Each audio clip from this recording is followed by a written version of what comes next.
हम सभी के घरों में सुबह में अक्सर पराठे बनाए जाते हैं और सबको वो बहुत पसंद भी आते हैं। तो आज मैं आपके लिए एक बहुत ही लाजवाब पराठे की रेसिपी लेकर आई हूँ। आज हम बनाने वाले हैं गुजरात के सूरत शहर का बहुत ही फेमस राजा रानी पराठा, जो खाने में इतना मजेदार है कि अगर आप एक बार इसे खाएंगे तो बार बार खाना पसंद करेंगे।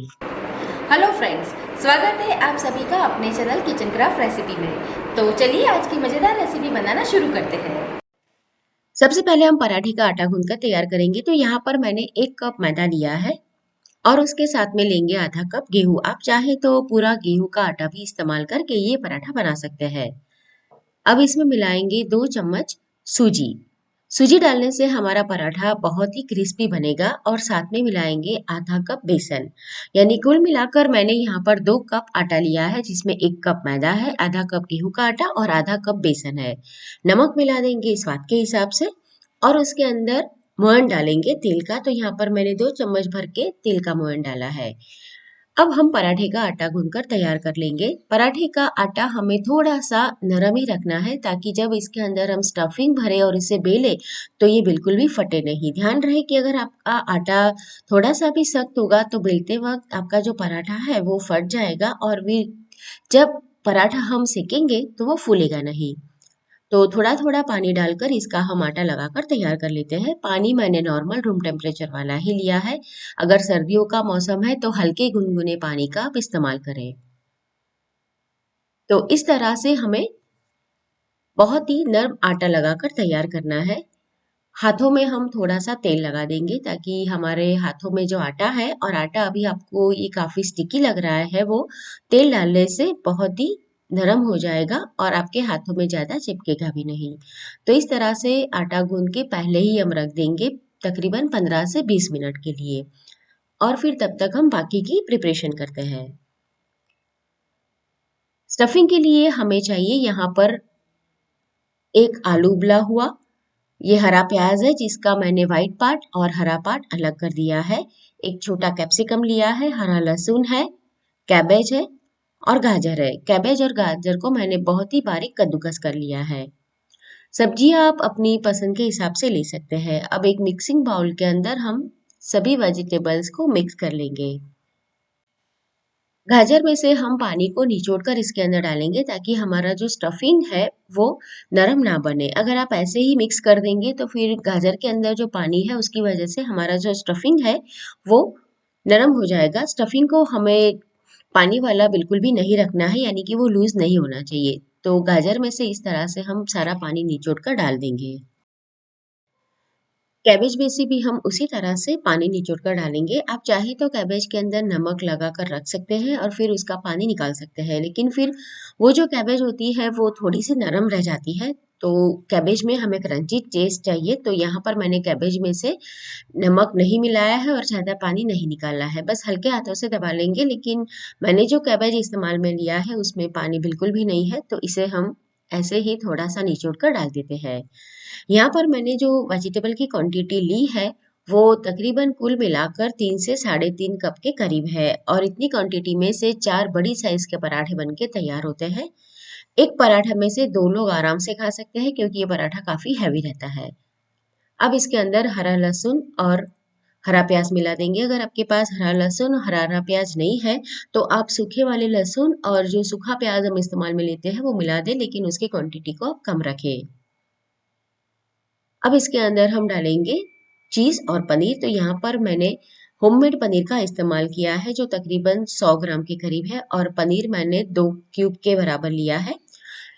इसके स्टफिंग में पनीर और चीज़ दोनों का इस्तेमाल किया जाता है, और उसकी क्वांटिटी को आप अपनी चॉइस के हिसाब से कम या ज़्यादा कर सकते हैं। अगर आपको ज़्यादा पसंद है तो आप थोड़ी सी क्वांटिटी और बढ़ा भी सकते हैं।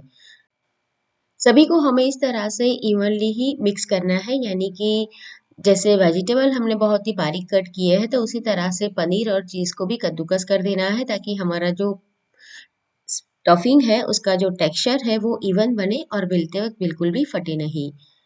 यहाँ पर मैंने होममेड पनीर का इस्तेमाल किया है, जो काफ़ी सॉफ्ट है। आप चाहे तो मार्केट में जो रेडीमेड पनीर मिलता है उसका इस्तेमाल भी कर सकते हैं। थोड़ा सा पनीर मैंने बचा लिया है। आलू को भी हम उसी तरह से कद्दू करके डालेंगे। आलू का इस्तेमाल हमें बाइंडिंग के लिए करना है, तो इसकी क्वांटिटी हमें ज़्यादा नहीं लेनी है। यहाँ पर मैंने सिर्फ एक आलू लिया है उबला हुआ। तो आलू भी अभी कद्दूकस हो गए हैं। अब इसके अंदर हम डालेंगे मसाले। तो यहाँ पर मैंने 2 चम्मच लाल मिर्च पाउडर मिलाया है। इसमें हम हरी मिर्ची भी डालने वाले हैं। तो मिर्च की क्वांटिटी आप अपने टेस्ट के हिसाब से डालें।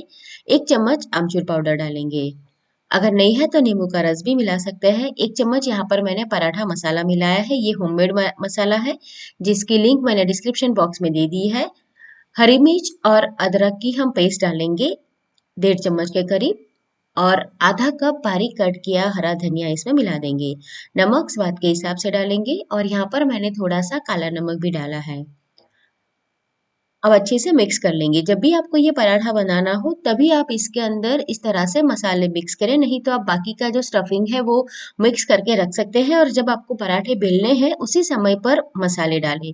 नहीं तो क्या होगा कि मसाले में से पानी छूटेगा और जो हमारा स्टफिंग है वो लूज हो जाएगा। और आप इसे मिक्स भी हल्के हाथों से करें, ज़्यादा इसके ऊपर प्रेशर ना डालें, नहीं तो मसाले में से पानी निकलेगा।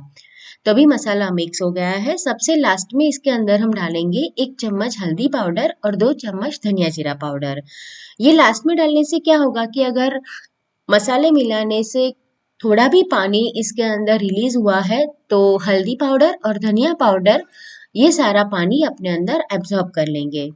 तो सबसे लास्ट में ये डालेंगे, और इसे भी अच्छी तरह से अभी हम मिक्स कर लेते हैं। आप चाहे तो रात में ही ये स्टफिंग बना के रख सकते हैं, उसमें आपको सिर्फ मसाले नहीं मिलाने हैं। रात में आप फ्रीज में इसे बना कर रख दें, और सुबह में फिर जब आपको पराठा बेलना हो तब उस समय पर उसके अंदर सारे मसाले डालें। तभी हमारी स्टफिंग तैयार हो चुकी है। आप देख सकते हैं कि ये बिल्कुल भी नरम नहीं है और इसमें पानी भी नहीं छूटा है। तो इस तरह की स्टफिंग हमें चाहिए। तो स्टफिंग हमारी रेडी हो चुकी है। अब इसमें से हम इस तरह से बड़े गोले तैयार कर लेंगे। ये पराठा काफ़ी बड़ा बनाया जाता है, अगर आप चाहें तो छोटा भी बेलकर बना सकते हैं, लेकिन आज हम बाहर जैसा बना रहे हैं तो उसी तरह से बनाएंगे। अभी यहाँ पर हम आटा चेक कर लेते हैं। तो आटा भी हमारा आधे घंटे रेस्ट हो चुका है। तो एक बार इसे अच्छी तरह से मसल लेंगे। तो इस तरह का बहुत ही नरम आटा हमें चाहिए। इसमें से भी हम बड़ी सी लोई लेंगे, क्योंकि हमने स्टफिंग भी काफ़ी बड़ा बनाया है। तो इसे हम बेल लेंगे। बेलने के लिए यहाँ पर मैं चावल के आटे का इस्तेमाल कर रही हूँ। आप चाहे तो मैदा भी ले सकते हैं बेलने के लिए, क्योंकि उसका टेक्सचर काफ़ी स्मूथ होता है। इसे बड़ी रोटी की साइज में हम बेल लेते हैं। आप देख सकते हैं कि काफ़ी ये मोटा है। इस तरह से बेलने के बाद हमने जो स्टफिंग का गोला तैयार किया था वो रख देंगे, और किनारों से उठाते हुए उसे इस तरह से मिक्स करते जाएंगे, जिस तरह से हम साड़ी की प्लेट बनाते हैं। ऊपर से इसे गोल घुमाते हुए एक्स्ट्रा जो आटा है वो निकाल देंगे। अच्छी तरह से उसे चिपका लेंगे। थोड़ा सा सूखा आटा डालेंगे और चारों ओर फैला देंगे। इस तरह से फैलाने से क्या होगा कि हमारा जो स्टफिंग है वो चारों ओर अच्छी तरह से फैल जाएगा। सूखा आटा छिड़कते जाएंगे, और हाथों से ही पहले हम इसे इस तरह से थोड़ा सा बेल लेंगे, फिर हल्के हाथों से इसे बड़ा करते जाएंगे। इस तरह से जब आप पराठा बनाएंगे तो आपका पराठा बिल्कुल भी नहीं फटेगा, और जब आप इसे सेकेंगे तो वो गुब्बारे की तरह फूलेगा। हल्के हाथों से इसे हम बेलेंगे, और किनारों की ओर से भी बेलते जाएंगे, ताकि हमारा जो पराठा है वो इवनली चारों ओर एक जैसा बने, कहीं से मोटा नहीं कहीं से पतला नहीं। तो किनारों से ही हमें बेलना है। हमारा पराठा भी तैयार हो चुका है। यहाँ पर मैंने एक तवी रख दी है, और उसके ऊपर हम तेल लगा देंगे 1 बड़ा चम्मच। बाहर ये पराठा जब सेकते हैं तो उसमें काफ़ी तेल का इस्तेमाल किया जाता है। समझो कि उसे फ्राई करके ही दिया जाता है, लेकिन अब हम घर पे बना रहे हैं तो थोड़ा-सा हेल्थ का भी ख्याल रखेंगे, तो ज़्यादा तेल इसमें नहीं डालेंगे। बहुत ही सावधानी से आप इसे रखें, नहीं तो जो गरम तेल है आपके ऊपर वो उड़ भी सकता है। एक साइड जब ये हो जाएगा तब इसे हम पलट देंगे। गैस की फ्लेम को स्लो रखेंगे, और स्लो फ्लेम पर ही अच्छी तरह से इसे सेकेंगे। थोड़ा सा हम तेल लगाते जाएंगे और उसे सेकते जाएंगे। आप चाहे तो बटर का इस्तेमाल भी कर सकते हैं, लेकिन मैंने अभी नहीं किया है। घी भी आप डाल सकते हैं। देखिए दूसरी ओर भी अच्छी तरह से ये सीख चुका है। थोड़ा सा तेल और लगा देते हैं। थोड़ी ही देर में ये गुब्बारे की तरह फूलने लगेगा। हल्के हाथों से आप किनारों की ओर इसे प्रेस करते जाएं। तो दोनों और हम इस तरह से दबाते हुए उसे सेक कर तैयार कर लेंगे। देखिए कि बहुत ही बढ़िया गुब्बारे की तरह हमारा पराठा भी फूल चुका है। तो पराठा अभी हमारा तैयार हो चुका है और उसका जो लेयर है वो काफी क्रिस्पी बन के तैयार हुआ है। तो इस तरह से हम बाकी के पराठे भी बेलकर तैयार कर लेते हैं। जब ये पराठा थोड़ा सा ठंडा हो जाए तब इसे हम कट करेंगे। इसे हमें पिज़्ज़ा की तरह कट करना है। आप चाहे तो इसे ऐसा ही बिना कट किए जैसे हम नॉर्मल पराठा सर्व करते हैं दही के साथ उस तरह से भी सर्व कर सकते हैं। लेकिन सूरत में ये राजा रानी परोठा इस तरह से सर्व किया जाता है। अब हम तवे के ऊपर थोड़ा सा तेल डालेंगे और बटर डालेंगे। अगर आप अकेला बटर डालेंगे इसके ऊपर तो वो जल जाएगा, तो थोड़ा सा तेल जरूर डालें। अब इसके अंदर जो स्टफिंग हमने तैयार किया था और जो पराठे के अंदर भरा है वो डालेंगे और उसे बटर के साथ अच्छी तरह से सीख लेंगे। बटर मिलाने से क्या होगा कि स्टफिंग थोड़ा सा नरम हो जाएगा और थोड़ा सा मतलब ग्रेवी जैसा बन जाएगा उसका जो टेक्सचर है वो। तो उसे हल्का सा ही गरम कर दे बटर के साथ। अब ये तैयार हो चुका है, तो इसे हम ये पराठे के ऊपर फैला देंगे। जो पराठा हमने नीचे कट करके रखा है पिज़्ज़ा की तरह उसके ऊपर चारों ओर हमें स्टफिंग को बहुत ही अच्छी तरह से फैला देना है। अगर ये पराठा एक आप सुबह में खा लो तो शाम तक आपको बिल्कुल भी भूख नहीं लगेगी, क्योंकि ये पराठा ज़्यादा हैवी होता है और एक पराठे में से 2 आराम से खा सकते हैं। इसके ऊपर अब हम चीज़ को ग्रेट करके डालेंगे। बाहर जो राजा रानी पराठा मिलता है उसके अंदर स्टफिंग में भी मेयो डाला जाता है, लेकिन हम घर पे बना रहे हैं तो स्वाद के साथ थोड़ा सेहत का भी ख्याल रखेंगे।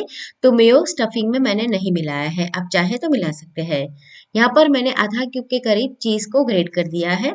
अब इसके ऊपर हम मेयोनीज डालेंगे और सॉस डालेंगे और उसे गार्निश करेंगे। अगर आपके पास ये स्टफिंग रेडी हो तो ये पराठा बनाने में बिल्कुल भी समय नहीं लगता है। खाने में ये बहुत ही स्वादिष्ट और मज़ेदार लगता है। तो नॉर्मल पराठे तो आप कई बार बनाते होंगे, लेकिन इस तरह से ये राजा रानी पराठा बनाकर आप ज़रूर देखें। बच्चों को इसका स्वाद बहुत पसंद आएगा और वो पिज़्ज़ा खाना तो बिल्कुल भूल ही जाएंगे।